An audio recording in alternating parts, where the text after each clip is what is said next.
il y avait un sacrificateur nommé Zacharie, de la classe d'Abias. Sa femme était d'entre les filles d'Aaron et s'appelait Élisabeth. Tous deux étaient justes devant Dieu, observant d'une manière irréprochable tous les commandements et toutes les ordonnances du Seigneur. Ils n'avaient point d'enfants, parce qu'Élisabeth était stérile, et ils étaient l'un et l'autre avancés en âge.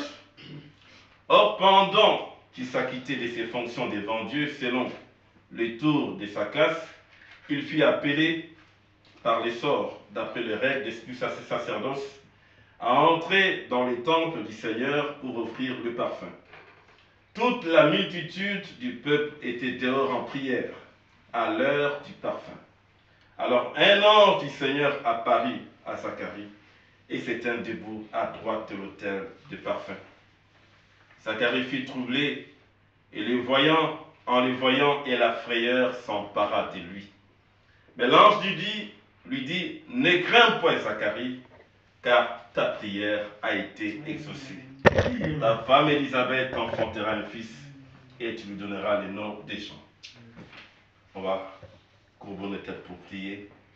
Dieu bien-aimé, Seigneur Jésus-Christ, je te remercie de la grâce que tu nous accordes de parler de ta parole, Père. Nous parlons pour, Père, nous rapprocher de toi, pour que nos cœurs notre foi soit bâtie sur la parole. C'est pourquoi, viens-nous en aide aujourd'hui, Père, que tout ce qui sera dit soit conforme à ta parole, Seigneur, et que cela puisse contribuer, Père Tout-Puissant, à amener chaque personne ici, Père, dans ta présence. Chaque personne à réaliser ce que tu as fait de lui, Père, ce que tu veux qu'il soit. Je viens abandonner toutes choses entre tes mains. Regarde chacun d'entre nous au travers de ton sang. Ôte tout ce qui peut nous empêcher d'entrer dans ta présence. Lave-nous par ton sang. Nous remettons toutes choses entre tes mains. Au nom du Seigneur Jésus-Christ. Amen. Amen. On va s'asseoir. Les sujets que je vais parler, c'est Dieu exauce les prières. Amen. Ne crains pas, Dieu exauce tes prières. C'est ce que l'ange a dit à Zacharie. Zacharie, nous venons de lire, c'était un homme qui était un sacrificateur, et il était d'un âge avancé. Un âge avancé, je m'imagine, ça peut être plus de 50 ans, plus de 60, plus de 70, donc c'était un vieillard. Un vieillard dont sa femme était stérile. Mais lui et sa femme, c'était des hommes justes. C'était des gens qui obéissaient à la parole. Et malgré leur obéissance, l'épreuve qu'ils avaient toute leur vie, c'était le manque d'enfants. Malgré qu'ils obéissaient, qu'ils étaient justes devant Dieu, Dieu n'avait pas enlevé cette épreuve. Et toute leur vie, ils n'ont fait que prier. Prier pour avoir un enfant. La grande partie de leur vie. Ils ont prié, prié, prié. Des fois, on prie, on pense que Dieu n'écoute pas. On pense que Dieu ne fait rien. Non, Dieu a un but. Amen. Dieu veut faire accomplir sa volonté parfaite. Amen. Dieu voulait que Jean-Baptiste puisse naître à une certaine époque, à un certain temps. Et Dieu avait bloqué la matrice d'Élisabeth. Donc Dieu, des fois, il permet que les choses arrivent pour que tu pries, mais à un certain moment, il va accomplir la chose. Amen. Et remarquez qu'il y a deux choses, le temps et la distance. Le temps et la distance, plus ça met du temps, vous priez, ça met du temps, l'homme a tendance à croire que c'est fini, Dieu ne répond pas. L'homme a tendance à croire que comme ça a pris beaucoup de temps, donc la chose n'arrivera pas. Mais Dieu avait déjà prédestiné la naissance de Jean-Baptiste. Il savait, il l'a annoncé par des prophéties. Il l'a annoncé, mais la même prophétie qui était dans l'Écriture, Zacharie ne savait pas que c'était sa réponse. Amen. La réponse à la prière. La réponse à sa prière s'est trouvée dans la parole. La réponse à ta prière se trouve dans la parole. Amen. La réponse à ta prière se trouve dans ce que Frère Branham a dit. Amen. Donc ce n'est pas ailleurs. Dieu a déjà tout prédestiné. Tout a été prédestiné. Mais cela a duré du temps, a pris du temps. Le temps, au point que Zacharie, il continue à prier. Cela a pris du temps. Et les symptômes de la stérilité étaient toujours là. Les symptômes peut-être les symptômes de ne pas avoir une salle est toujours là. Tu ne sais pas quel symptôme tu as. Ça peut être une maladie, ça peut être une difficulté, un problème dans ta vie. Tu as beaucoup prié, au point que des fois tu es fatigué. Et quand le surnaturel, Dieu vient répondre à la prière, souvenez-vous, Dieu est surnaturel. Amen. Et l'église qui ne croit pas au surnaturel est une église morte. Donc quand Dieu vient répondre, il répond d'une façon surnaturelle. Peut-être tu crois la réponse d'une manière physique, mais c'est le surnaturel qui s'est matérialisé. Amen. Dieu répond toujours d'une manière surnaturelle. Et quand Dieu répond d'une manière surnaturelle, c'est là où les gens, des fois, ne comprennent pas. Les gens ne comprennent pas. Quand Dieu vient d'une manière surnaturelle, des fois, les gens ont peur. Les gens ont la crainte. C'est pourquoi quand l'ange Gabriel s'est présenté à Zacharie, il lui a dit, ne crains pas. Amen. Il était effrayé de voir un ange. Oh, c'était la réponse à sa prière. Ne crains pas. Amen. Ne crains pas. Ne crains pas. C'est là ce que nous devons avoir dans notre vie. Ne pas craindre. Ne pas avoir la peur. Amen. Des fois, nous avons la peur du surnaturel. La chose même pour qui nous prions, plus ça met du temps, on commence à réfléchir, à douter. Et quand la chose s'accomplit, ça s'accomplit d'une manière simple, on a peur.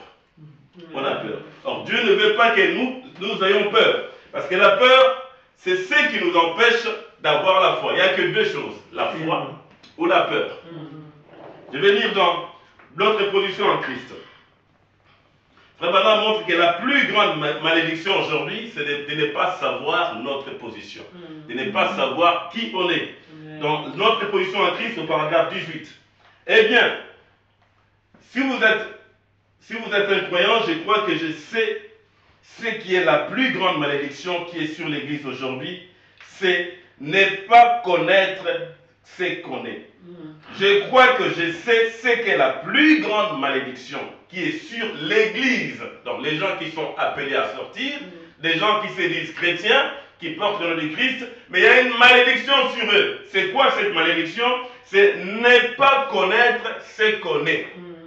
Dieu t'a donné une position. Mais l'homme, en ne reconnaissant pas sa position, cela amène une malédiction sur lui. Cela empêche à l'homme d'avoir la foi à ce que Dieu a fait de lui. Parce que tu ne sais pas tes droits. Tu ne sais pas tes droits. Quand tu ne sais pas tes droits, tu vas te conduire n'importe comment. Or, dans la parole, Dieu a mis des promesses pour toi, a fait des choses pour toi, mais en ignorant ta position, tu n'as pas la bénédiction. Tu ne peux pas être béni. La seule façon d'être béni, c'est de connaître sa position. Maintenant, cet après-midi, je continue.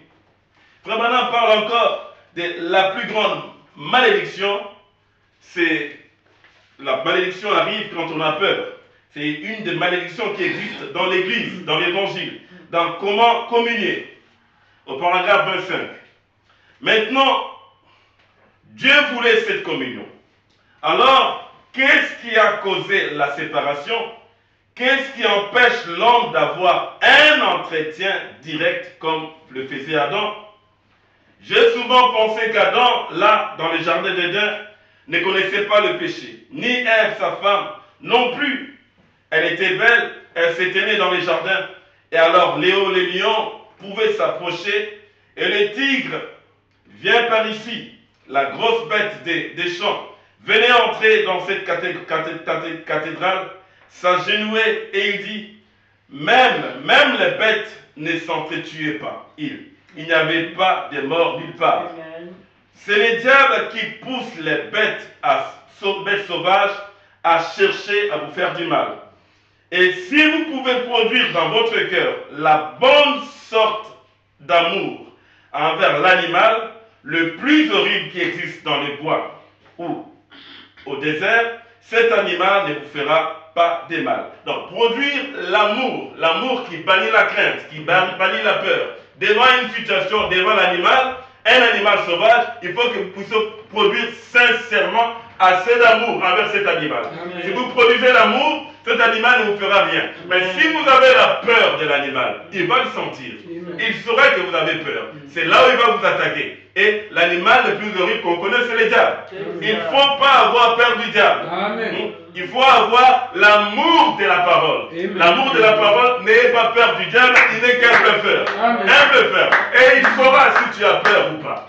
Il le saura. Mais Dieu veut que nous puissions avoir l'amour. C'est vrai. Je le sais par expérience. Mais vous ne pouvez pas faire semblant là-dessus. Il sait si vous le faites réellement ou pas. Il y a quelque chose en lui qui le lui fait savoir. Mais si vous n'avez pas vraiment peur, je n'ai jamais vu quelque chose qui puisse vous nuire. Que ce soit un lion, que ce soit quoi que ce soit, il va s'éloigner de vous.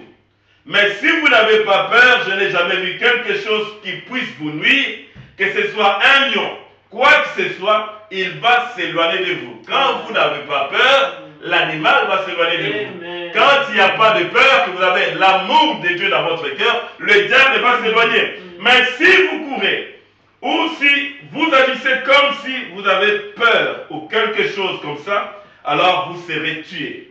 Ainsi, vous ne pouvez tout simplement pas faire semblant là-dessus. Vous devez vraiment en être sûr dans votre cœur que vous n'avez pas peur. Frère Branham continue au paragraphe 26. C'est ça le problème de l'homme aujourd'hui. C'est ça le problème des gens aujourd'hui. Vous avez peur. C'est la plus grande malédiction qui existe parmi les gens du plein évangile. Ou parmi n'importe quel autre peuple. C'est parce qu'ils ont peur. Dieu a pourvu, mais vous avez peur de prendre sa parole pour ça. Dieu a pourvu des promesses dans la parole. Il a pourvu des bénédictions. Mais les chrétiens ont peur de prendre Dieu pour sa parole. De le prendre au mot. Pas juste venir un jour prier, mais rester là. Même si ça prend du temps, rester là, avoir toujours la foi que j'ai prié, Dieu répond aux prières, Dieu va répondre. Ça ne s'agit pas juste de prier une fois et de dire ça, non, d'avoir une foi constante, une foi basée sur la parole. C'est ce qui manque aux chrétiens. Beaucoup doutent même de leur prière. Tu as prié, mais quand la réponse arrive, tu commences à douter. Tu commences à te faire des questions. Zacharie, devant la réponse à sa prière, il a douté. C'est vrai. Il a eu peur. L'ange lui dit, ne crains pas. Ça n'a pas suffi, mais il a douté même de la réponse aux prières qu'il avait fait pendant toutes ces années. Ne doute pas. Amen. Dieu entend et répond aux prières. Amen. Mais il répond d'une manière surnaturelle. Amen. Il va répondre de sa manière. Pas selon ta conception. Pas selon ta façon de faire. Il a une façon de faire, mais quand cela va se faire, tiens-toi debout sur la parole. Tiens-toi debout, ne doute pas. Dieu entend et répond aux prières. Frère Branham continue toujours dans comment communier au paragraphe 26. Et il n'y a que deux facultés qui dirigent un homme. Et l'une, c'est la foi qui produit les résultats, et l'autre, c'est la peur qui n'a aucune vertu du tout. La foi vient de Dieu, la peur vient du diable. La peur, elle vient du diable. Souvenez-vous des 12 espions qui sont allés espionner le pays que Moïse avait envoyé. Ils sont allés, il y en avait 10 devant les géants, les fils d'Anak. Ils ont eu peur. Ils ont eu peur et la peur a produit le doute. En ayant peur, ils ont douté de la promesse de Dieu. Mais il y en avait deux qui n'ont pas eu peur. Peu importe le géant qui était devant eux, peu importe comment l'épreuve paraissait difficile, ils n'ont pas eu peur de l'épreuve. Ils ont regardé à la parole. Regardez toujours à l'invisible. Regardez. Et chacun reçoit ce qu'il attend. Amen. Celui qui a peur, comme il a peur, la peur vient du diable, il n'aura rien de Dieu. Exact. Celui qui a la foi en Dieu aura quelque chose. Les 10 espions, en doutant, ils n'ont pas pu entrer dans les pays. Mais les deux, Josué et Caleb, en ayant la foi, malgré quand ils sont rentrés, et que les 10 espions ont essayé de soulever le peuple contre la parole, contre Moïse. Mais les deux, Josué et Caleb, ils sont restés sur la parole. Amen. Ils sont restés avec la parole. Et c'est ce qui a fait qu'ils ont possédé la parole, la promesse. C'est ce qui a fait cela. Donc quand tu pries, crois que Dieu répond. Pas juste un instant, mais même si ça tarde, attends. Il entend la prière et il répond. Il est celui qui entend. Donc la peur, ça c'est une malédiction. Et on est là pour chasser la peur. On est là pour la chasser, peu importe l'épreuve, peu importe le temps que cela va prendre. Peu importe la distance que cela peut faire, n'ayons pas peur. Je prends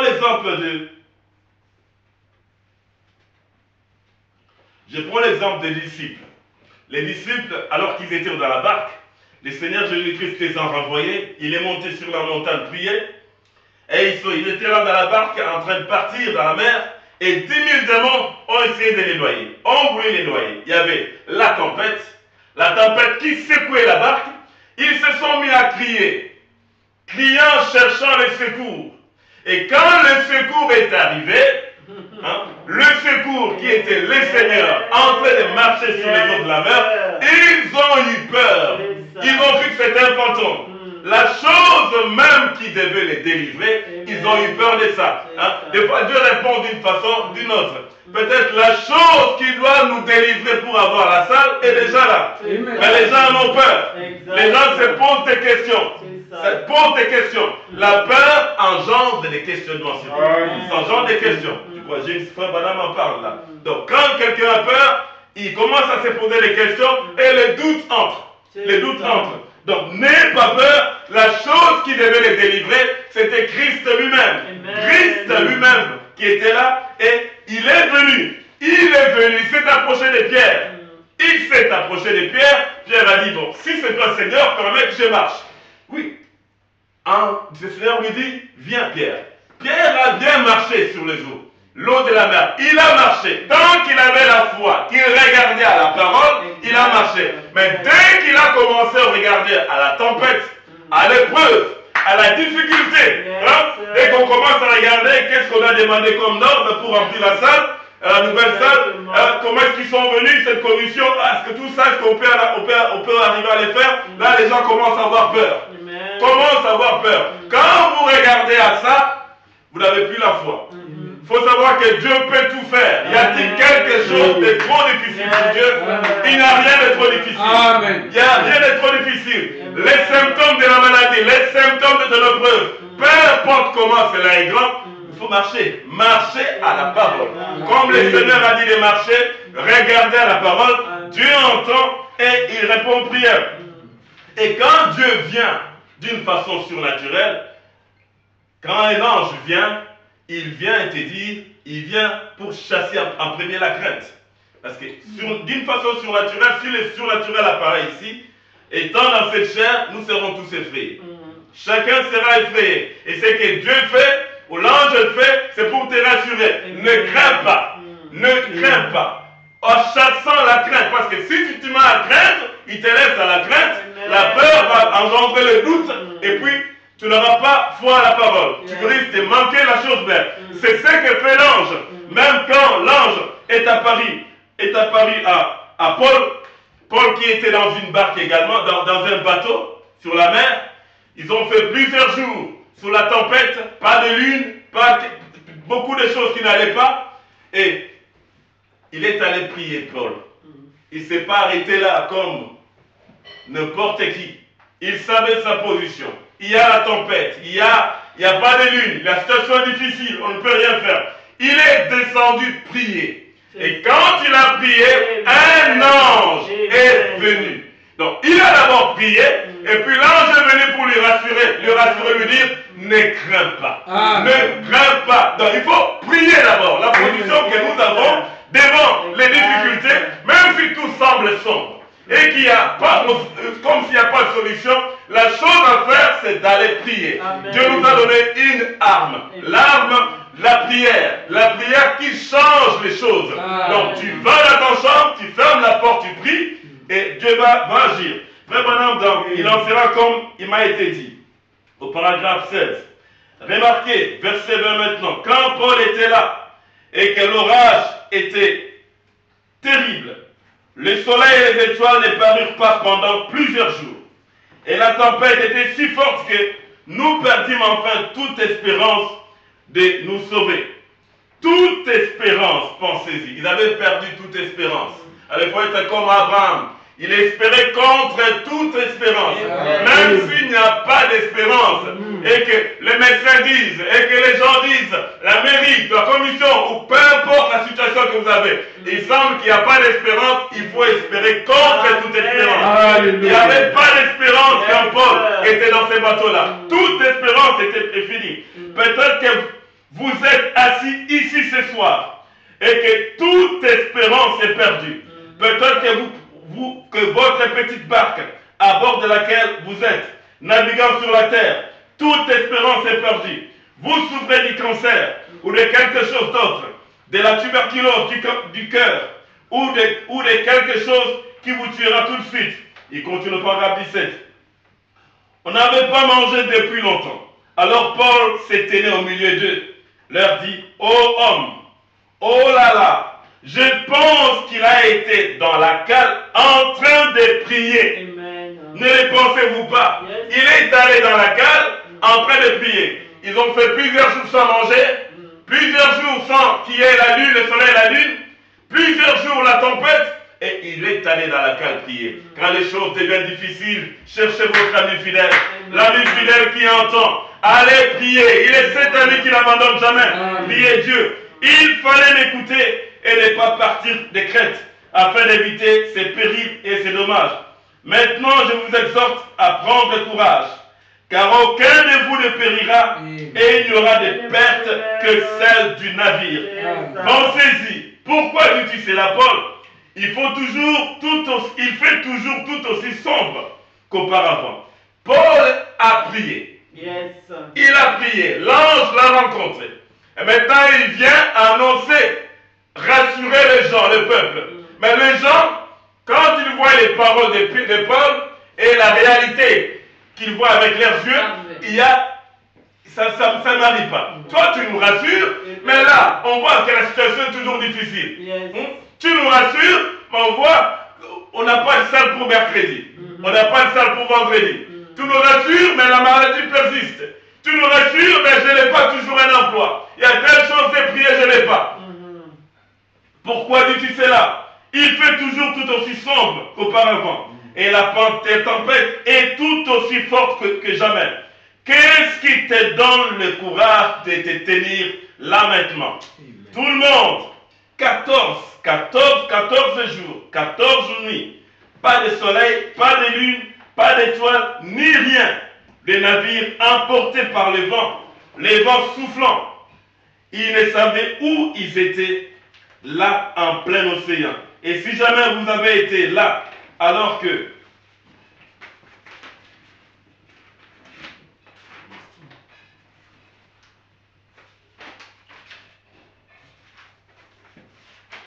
le navire le plus grand d'aujourd'hui paraissait comme une gousse d'arachide, pratiquement sur ses vents, à quoi ressemblerait ce vieux petit navire-là de l'époque? Toute espérance était perdue. Paul a dit, ô homme, j'aime ça. Il fallait m'écouter et ne pas partir. Mais il n'y aura de perte que celle du navire. Suivez le verset 23. Un ange de Dieu à qui j'appartiens et que je sers m'est apparu cette nuit. Et il m'a dit, Paul, ne crains point. L'ange est apparu malgré la tempête, malgré qu'il avait fait plusieurs jours sans manger, malgré les difficultés, qu'il n'y avait pas de soleil, qu'il n'y avait pas de lune, il ne savait pas où ils étaient, il y avait un ange qui était apparu. Oh, lui pouvait voir l'ange, parce que c'était un prophète. Il avait ce don. Mais l'ange peut être là sans que tu le saches. Les anges de Dieu campent autour de ceux qui craignent Dieu.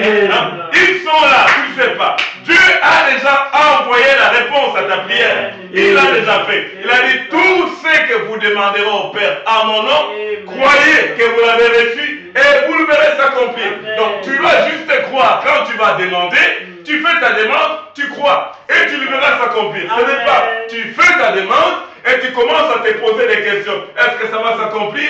Non, là, il n'y aura rien. Mais il te dit, crois et tu le verras s'accomplir. Donc, les surnaturels. La réponse à la prière de Paul, durant ces temps difficiles, il est allé dans la cale, prier, et Dieu a envoyé un ange. Un ange. Premièrement, quand il vient chasser la crainte, chasser la peur. Ne crains pas. Ne crains pas, souvenez-vous, le Seigneur dit, ne crains pas, petit troupeau. Ne crains pas, petit troupeau. Peu importe la difficulté, ne crains pas. Frère Branham, quand le surnaturel apparaît, ça chasse cette crainte. Donc, la réponse à Dieu doit chasser la crainte. Et il n'y a que la parole. Si tu reviens à la parole, que la parole va te donner la foi, l'assurance, la ferme assurance. Frère Branham, quand l'ange du Seigneur est apparu aussi, la première fois, ou chaque fois que l'ange apparaissait, Frère Branham montre que ce n'est pas facile. Devant l'ange, il est effrayé. Quand l'ange est apparu, il était effrayé et l'ange l'a rassuré. L'a rassuré parce que c'était un temps où les prédicateurs disaient c'est du diable. Telle personne dit c'est pas bon. Il y avait des gens qui étaient contre son don. Des gens qui disaient n'importe quoi. Ils ne savaient pas qu'est-ce qu'il fallait faire. Mais en ces temps de troubles, ou dans ces temps où il y avait des négatifs, l'ange est venu répondre. L'ange en venant, il lui a dit, ne crains pas. Ne crains pas. On va lire dans la commission de Moïse, au paragraphe 33. Et tout le temps, quelque chose a tiré mon cœur. Mais ce jour-là, c'était visiblement manifesté. C'était un homme d'environ 1,82 m, pesant près de 100 kilos. Quand cela était descendu, cela venait quelques années avant, c'était descendu sous la forme d'une lumière suspendue au-dessus de l'endroit où je m'étais né. Cela est descendu maintes fois sous la forme d'une étoile, là où des milliers de gens se tenaient et regardaient cela. C'est apparu visiblement juste dans les auditoriums et tout. Et bien des choses se sont produites. Cette fois-ci, quand il est venu, il était un homme. Et j'étais effrayé. Il s'est avancé vers moi, il a dit, ne crains point. Je suis envoyé de la présence de Dieu. A-t-il dit, ne crains point, cet ange est venu pour rassurer les prophètes. Les messages qu'on a, c'est parce que cet ange est venu rassurer les prophètes. Cette même assurance, ne crains point ces troubles dans cette parole. Parce que c'est cet ange qui donnait les messages aux prophètes. Quand il est venu les rassurer. Et Christ n'est pas venu apporter l'échec. Il n'est pas venu apporter la crainte. Il est venu pour ôter la crainte, pour te donner la capacité. Donc, là-bas, il ne faut pas avoir peur. Il ne faut pas avoir peur, peu importe ce qu'il y a. Tu as un Dieu qui contrôle toutes choses. Tu as un Dieu qui a tout et qui a fait de toi un héritier. Héritier de tout ce qu'il a. Héritier de toute sa puissance. Héritier de tout. Donc, tu es un fils de Dieu. Et Christ, quand il a envoyé sa parole, il n'a pas envoyé sa parole pour que tu aies des épreuves chaque fois. Il n'a pas envoyé la parole pour que tu aies des maladies chaque fois. S'il le permet, c'est à dessein. C'est à dessein, c'est pour quelque chose. Donc, on va lire dans La vie qui guérit au paragraphe 45.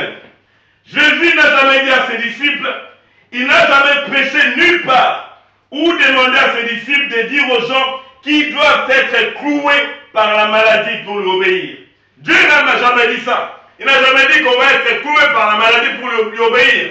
Cloué par une épreuve pour lui obéir. Non, non. Il n'a jamais dit ça. Il les a envoyés pour libérer les malades. Dieu t'envoie pour libérer les malades. Pour libérer. Pour prêcher à ceux qui étaient captifs et à ceux qui étaient dans la servitude. Il est venu apporter la délivrance. Christ est venu apporter la délivrance. La délivrance aux épreuves. La délivrance du corps. La délivrance de l'âme. Peu importe la situation qu'il y a, Dieu est déjà venu apporter la délivrance. Dieu est déjà venu apporter cela. Il faut juste qu'il y ait une profondeur à toi qui soupire après cette délivrance. Et la profondeur soupire et la délivrance va se matérialiser. Christ l'a déjà fait. Il a dépouillé toutes les puissances. Il a déjà fait. Tu n'as qu'à entrer. À entrer dans la délivrance, que Christ a acquis pour toi. C'est vrai que des fois on prie, on se demande est-ce que Dieu entend, est-ce que Dieu répond. Zacharie avait prié, il a marié sa femme dès le jeune âge. Ils ont prié, et jusqu'à arriver à l'âge où ils étaient des vieillards, la promesse ne s'était pas accomplie. Vraiment. Je m'imagine qu'est-ce que les gens pouvaient dire, les gens extérieurs, le regard des gens extérieurs, un sacrificateur. Mais Zacharie continuait de prier. Il priait. Mais madame dit, soyez certains de Dieu. Oh Dieu, quand un homme est fidèle à ce que Dieu lui a ordonné, et qu'il est certain qu'il est Dieu, celui-ci doit répondre. Quand tu es fidèle à ce que Dieu t'a ordonné, Zacharie était un homme juste devant Dieu. C'est écrit même dans la parole. Ils étaient justes. Ils étaient fidèles. C'est là que Dieu devait répondre. Sois juste fidèle à la parole. Même si la situation semble sombre, même si ça prend beaucoup d'années, sois fidèle. Dieu va répondre. Pourquoi il va répondre? Frère Madame dit, la foi déclenche chaque fois son entrée en scène. Vous voulez que Dieu entre en scène?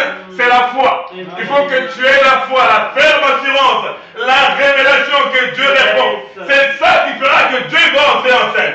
Tout ce qu'il fait, des fois il attend. Il veut que tu aies une foi suffisante qui fera que son entrée en scène soit un témoignage pour tout le monde. On va continuer au paragraphe 61.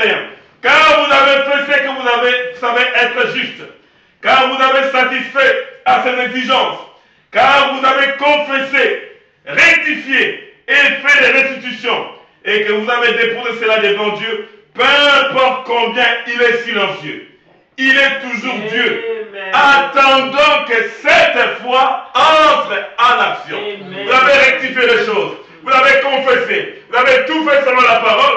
Alors, il est Dieu, il est silencieux, il attend que la foi entre vraiment en action. Et quand la foi entre en action, c'est ce qui déclenche son entrée en scène. Et ce qui fera qu'il va entrer en scène. Et nous sommes ici pour vraiment que notre foi entre en action.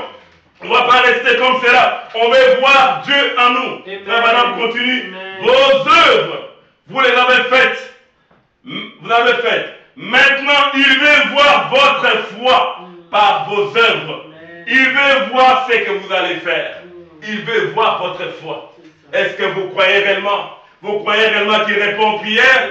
Ou c'est parce que juste vous avez prié aujourd'hui et un jour après Dieu répond? Il veut voir si vous avez vraiment confiance en lui. Que même si ça prend du temps, il va répondre. Il veut voir votre foi. Il veut voir ma foi. Il veut voir ta foi. C'est ce que Dieu est en train de faire. Frère Madame continue au paragraphe 62. Si on vous envoie et qu'on a prié pour vous, Dieu attend de voir ce que vous allez croire à ce sujet. Et si vous n'allez pas ensuite revenir en trompe le dimanche suivant, et puis le lendemain, vous précipitez au-devant du prochain guérisseur des passages en vie. Il attend de voir la réaction de votre foi, de voir si vous n'allez pas revenir le lendemain et dire « Je me sens si malade, je ne pense pas avoir été guéri ». Pour commencer, vous n'êtes même pas digne de la ligne des prières. Dieu attend la réaction. Il ne s'agit pas juste de la maladie. Pour toutes choses, Dieu attend la réaction de votre foi. Vous êtes fils de Dieu, vous vivez la parole, vous avez tout rectifié, vous avez restitué les choses, mais il attend. Il est en train de vous éprouver. Il attend de voir comment vous allez réagir. Et Dieu est venu, Christ est venu apporter la capacité. La capacité à l'église. La capacité, peu importe la difficulté qu'il y a, tu es plus que capable de vaincre cela. Tu es plus que capable parce qu'il t'a fait de toi un plus que vainqueur. Frère Branham, dans la prédication exposée de cet art de l'église, au paragraphe 64, 1, ne crains point Jean, ne crains point petit troupeau. Tout ce que je suis, vous en êtes héritiers. Tout ce que Dieu est. Il est tout puissant, tu es héritier de la toute puissance de Dieu. Il est l'Éternel qui guérit de toutes les maladies. Tu es hérité de cette promesse. Amen. Tu hérites de cela. Il est Jéhovah Jireh, tu es héritier de la tribu de Jéhovah Jireh. Donc héritier, tu es un héritier, mais la chose qui t'empêche, c'est de reconnaître ta position. Reconnaître ce que Dieu a fait de toi. Un héritier. Frère, je reprends encore ce que Frère Madame dit. Tout ce que je suis. Donc, prenez tout ce que vous savez que Dieu est. Tout ce qu'il est. Vous en êtes héritier. Tout ce que Dieu est, vous en êtes héritier. Tout mon pouvoir vous appartient. Donc, toute puissance de Dieu t'appartient, m'appartient. Ce n'est pas juste des lettres, des citations, mais c'est une réalité. C'est ce que tu es. La toute puissance t'appartient. Ma toute puissance est à vous, alors que je suis au milieu de vous. Il a promis que là où 2 ou 3 sont assemblés en mon nom, je suis au milieu d'eux. Il est au milieu de nous. Sa toute puissance nous appartient. Si ta toute puissance nous appartient et que nous sommes héritiers de tout ce qu'il est, il n'y a aucune preuve qui peut tenir devant nous. Il n'y a aucune maladie qui peut tenir. Il n'y a aucun péché qui peut tenir. Peu importe la situation, tout est possible. Tout est possible parce que sa présence infaillible est là. Je ne suis pas venu apporter la crainte. Il n'est pas venu apporter la crainte. Il ne faut plus avoir peur. Il ne faut plus avoir peur, il faut avoir le contrôle des situations. Même si la situation semble difficile, lui, il n'est pas venu apporter la crainte. Et s'il est avec toi, et il est en toi, comment tu peux avoir la peur? Comment tu peux avoir crainte de quelque chose? Lui n'apporte pas la crainte. Je ne suis pas venu apporter la crainte et l'échec, mais l'amour, le courage et la capacité. L'amour de Dieu qui bannit la crainte, le courage. Courage, ne crains pas, sois courageux. Et la capacité, tu peux toutes choses. C'est pourquoi il est dit, tout est possible à celui qui croit. Tu n'as qu'à croire, parce que tu as cette capacité, mais tu l'ignores. Tu l'ignores, la capacité. Tout pouvoir m'a été donné, et c'est à vous qu'il appartient de l'utiliser. Tout pouvoir t'a été donné. C'est à vous qu'il appartient, à mon frère, à ma soeur. Mais souvent, on n'utilise pas cela. Là, c'est le temps d'utiliser cette puissance. Pourquoi frère Madame dit, prononcez la parole et je l'accomplirai. Là, c'est Dieu qui parle et frère Madame répète ses paroles. Prononce la parole, ne doute pas. Ne te pose pas de questions. Hein? Ne t'effraie pas. Chasse et l'amour de Dieu et l'amour bannira la crainte et tu prononces la parole pour telle situation, pour telle chose. Même si cela met du temps, cela est déjà sorti de ta bouche. Amen. Dieu est lié à cette promesse qu'il a parlé par les prophètes. Prononce la parole et je l'accomplirai. Reste là, attends. Laisse Dieu va le faire. Quand Dieu a dit au commencement que la terre, que la lumière soit, ça a pris du temps. Ça a pris du temps. Mais Dieu est resté. Il était calme. Il est resté attendant que sa parole s'accomplisse. Tu es un fils de Dieu. Tu dois aussi avoir cette caractéristique de Dieu en toi. Si tu es héritier de tout ce que Dieu est, tu dois avoir aussi cette patience. Attendre. Attendre sans te poser des questions. Tout en étant certain que cela va s'accomplir. Cela va s'accomplir. Je m'imagine. Excusez-moi, la manche est, une manche est coupée. C'est défaite. Je m'imagine Amram. Amram, le papa de Moïse. C'était quelqu'un qui priait. Durant ces temps d'esclavage, alors que la corvée qu'on leur donnait augmentait, ils étaient asservis, frappés. Mais pendant ces temps, Amram priait. Il continuait de prier.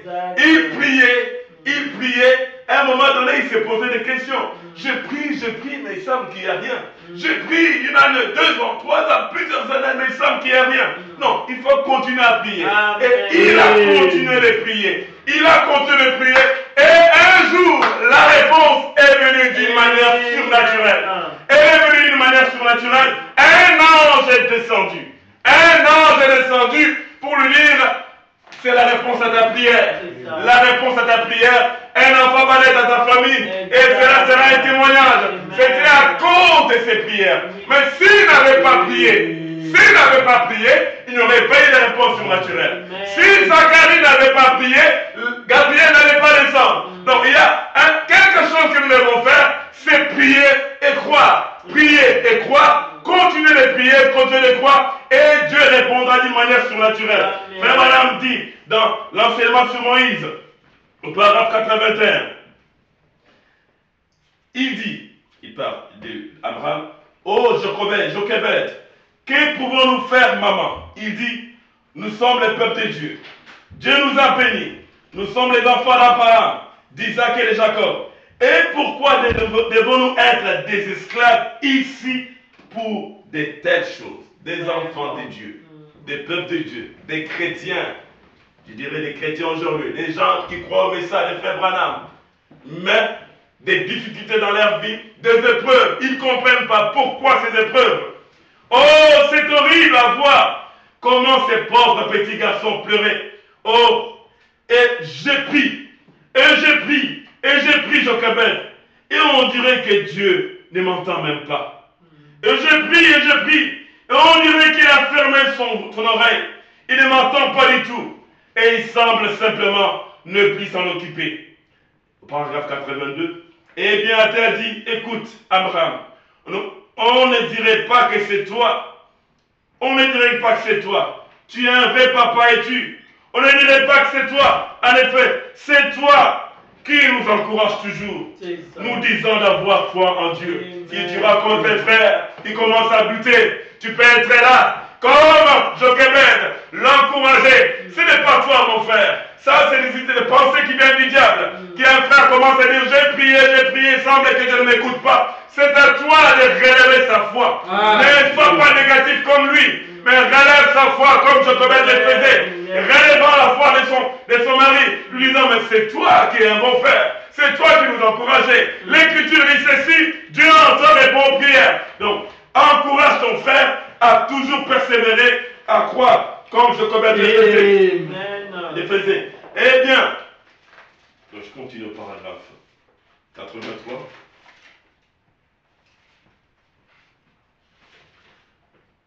Oh, mes chéris, quand je prie beaucoup et que Dieu ne m'exauce toujours pas, cela semble s'empirer tout le temps.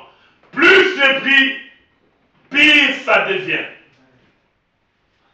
Au paragraphe 144, le bonhomme dit, allons un peu plus loin. Nous le voyons là en prière. Et il se fatigue tellement qu'il s'écroule. Ça, c'est Abraham. Il prie tellement qu'il s'écroule par terre. Il ne peut pas aller plus loin. Et il a fait un petit somme. Il s'est réveillé. Qu'a-t-il? Regardez-moi ça. D'où vient cette lumière-là? Oh, regardez-là au coin. Là, c'était un ange. Son épée pendant là sur son côté. Oh, il a de nouveau regardé. Il s'est frotté les yeux. Il s'est relevé sur ses genoux. Il a dit, Seigneur, que veux-tu de moi? Il a dit, Abraham, je suis l'ange de Dieu. J'ai été envoyé des cieux pour t'annoncer que Dieu a exaucé tes prières. Il était fatigué. À un moment donné, il priait, il s'écroulait. Mais Dieu ne reste pas toujours silencieux. Il y a un temps pour prier. Il y a un temps où il exauce. Il y a un temps pour toutes choses sur la terre. Il y a un temps où tu pries. Et à un moment, la réponse vient d'une manière surnaturelle. Et Dieu a envoyé un ange pour exaucer la prière d'Abraham. Et je crois que l'ange de Dieu est ici. Le Saint-Esprit, les grands agents de Dieu, il est là pour répondre aux prières. Il est là, tu n'as qu'à prier et Dieu peut faire quelque chose. Nous croyons que Dieu existe. Il nous a donné l'autorité. Et nous devons nous servir de cela. Car la foi ne regarde pas aux symptômes. Ne regarde pas aux symptômes le temps que cela a pris. Ne regarde pas aux symptômes la distance. Ne regarde pas aux symptômes la maladie. Ne regarde pas aux symptômes de l'épreuve qu'on a pour l'église, la salle ou quoi que ce soit. Ne regardez pas. Je ne sais pas ton épreuve. La foi ne regarde pas aux symptômes. La foi regarde dans la parole. Madame dit, dans l'autorité.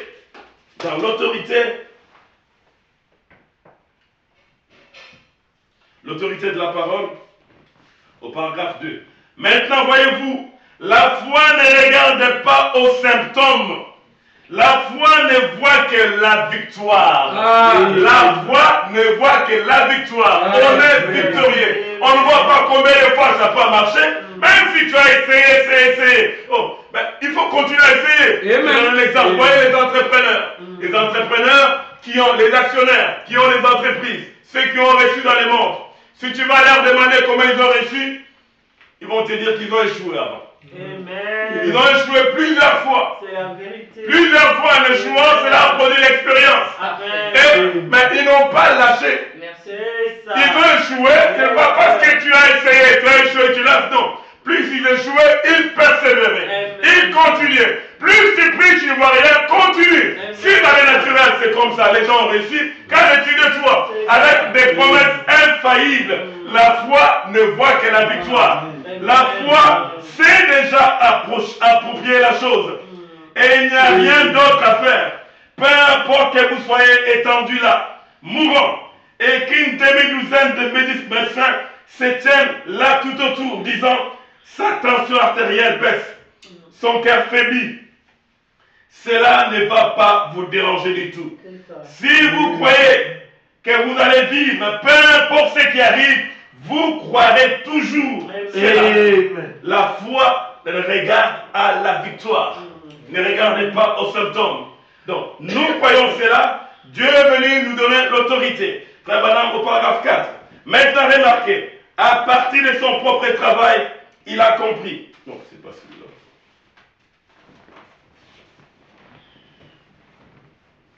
Donc, l'enseignement sur Moïse.